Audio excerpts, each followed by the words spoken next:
Ne bëm çmos dhe besoj se u gjendëm pranë me dinjitet. Asnjëherë nuk është mjaft. Asnjëherë nuk është mjaft. Por sidoqoftë, me dinjitet gjithë atyre që kishin nevojë të mos ndjeheshin vetëm në periudhën kur Covidi i la pa punë. Dhe sot i numërojmë afro 3 milion shqiptarë, të cilët janë dëmuar drejt për drejt. Në kushtet kur ndërkohë janë mijëra shqiptarë që presin shtëpi të reja.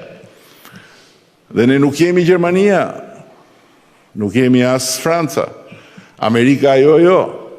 Ne kemi aftësi financiare të kufizuara, por nga ana tjetër besoj që brenda kufive të mundësive tona kemi bërë atë që askush nuk ka provuar në të shkurën se mund ta bëj. Kemi pasur fatkeqësi shumë më të vogla për mbytje të cilat kanë qenë të rënda për ata që i kanë përjetuar, po që nuk janë të krahasueshme me goditjen nga tërmeti, dhe fakti është që kemi gjetur, kur kemi ardhur në qeveri, borxhet ndaj njerëzve që vuajtën përmbytje pas përmbytjes dhe smorën kokë leku. Kokë leku, nga ata të cilët sot pretendojnë që t'u japin shqiptarëve një lugë floriri. Mjafton që shqiptarët ta hanë tekun, edhe t'ju thonë pa hënë një herë, t'ju vëmë në prova do na jepni lugën dhe pastaj të mbeten me bishtin e lugës në gojë. Në këtë panoramë të përgjithshme besoj që pa dashur të krahasohemi me të tjerë më parë këtu, mund ta bëjmë krahasimin me vende të tjera shumë më të mëdha, shumë më të forta se ne. Sot ka jo 1, 2 e 3 shumë familje në Italinë fqinje që prej 15 vjetësh, prej 12 vjetësh, prej 10 vjetësh janë akoma në kabina dhe presin rindërtimin pas tërmeteve të njëpasqyrshme që i kanë goditur. Ka sigurisht në Italinë fqinje shembull fantastik suksesi si në Friuli, ku pikërisht për shkak të goditjes së tërmetit u krijuan kushtet dhe u shfrytzuan mundësitë e një transformimi shumë të rëndësishëm urban, social dhe ekonomik, gjë që duam dhe do ta bëjmë me siguri dhe ne, po ka dhe zona tjera ku njerëzit janë ende në përkabina. Ashtu si kundër sot që flasim, ka në shumë vende, shumë të zhvilluara njerëz që akoma nuk kanë marrë 1 cent nga shumat e angazhuara për t'i mbështetur. Akoma, sot që flasim, 1 cent do t'i marrin, patjetër, por proceset janë të tezgjatura.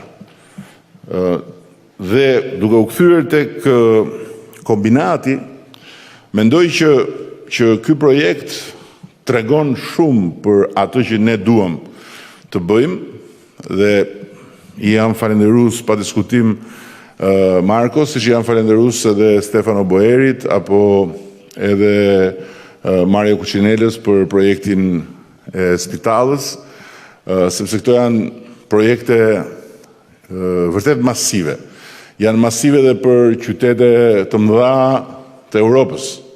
Janë ndërhyrje realisht masive. Por nga ana tjetër nuk ka asnjë rrugë tjetër përveç se të punojmë pa pushim dhe ne nuk po rrim asnjë ditë, asnjë natë, po bëjmë gjithçka që mundemi.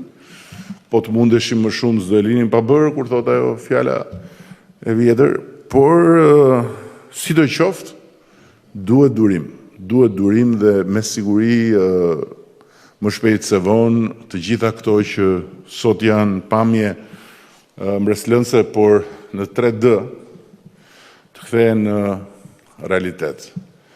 Këtë e kam posaçërisht për shumë miq në faqen time në Facebook që zëre se po i lexoj tani që me këto 3D na merrin qafë, me këto 3D por e vërteta është që të gjitha 3D-t që ne ekspozojmë janë pjesë e projekteve, sepse një shtëpi, një rrugë, një urë, një shkollë, një spital, çfarë do qoftë që ndërtojmë nuk fillon në momentin kur hapet themelet, fillon në momentin kur e shohim në ëndër, apo e ndërrojmë me sy hapur më sakt, pastaj ulemi dhe e konceptojmë, pastaj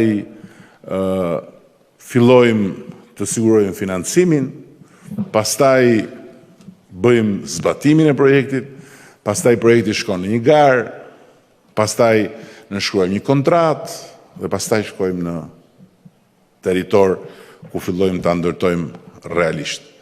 Dhe nëse ka një gjë themelore ndër shumë që na dallon ne nga ata që përpara nesh pretenduan se bën shumë, po në fakt i lanë të tëra rrugëve, dhe jo vetëm rrugët, po të gjitha rrugëve, është pikërisht se ne japim kohën e dur konceptimit dhe projektimit dhe nuk futemi në kantier sikur jemi një hordhi ndërtuesish pa leje që nisen edhe pushtojnë tokat e tjerëve për të filluar ndërtimin e shtëpisë tyre. I falet njerëzve, i falet familjeve. Ajo që ka ndodhur në Shqipëri në viteve 90. Edhe më pas, për një streh, por nuk i falet një qeverie, nuk i falet një shteti të sillet si ndërtues pa leje, thjesht për të rendur kryeministri apo për të rendur anëtarët e shpurës tij me daulle për të inauguruar rrugë nga të katër anët edhe për t'i lënë të tëra rrugëve me projekte që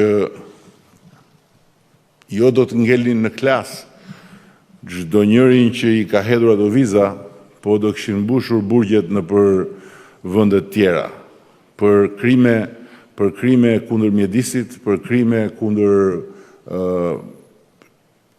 shtetit, për krime kundër njerëzimit nga njëherë, për nga shëmtia dhe nga dëmi që sjellin në territor. Shumë faleminderit edhe një herë Markos, shumë faleminderit gjithëve për punën, edhe shpresoj që të mos humbasim asnjë minutë në proces dhe sa më shpejt të fillojmë të japim jetë këtyre kantierëve të mëdha, sepse ne jemi dheu i Shën Thomait, po nuk prekëm, nuk besojmë, edhe kështu që i mirëkuptoj të gjithë ata që pa i prekur vetë nga afër shtëpitë vazhdojnë mendojnë që këto janë vizatime, mashtrime, filmime dhe argëtime.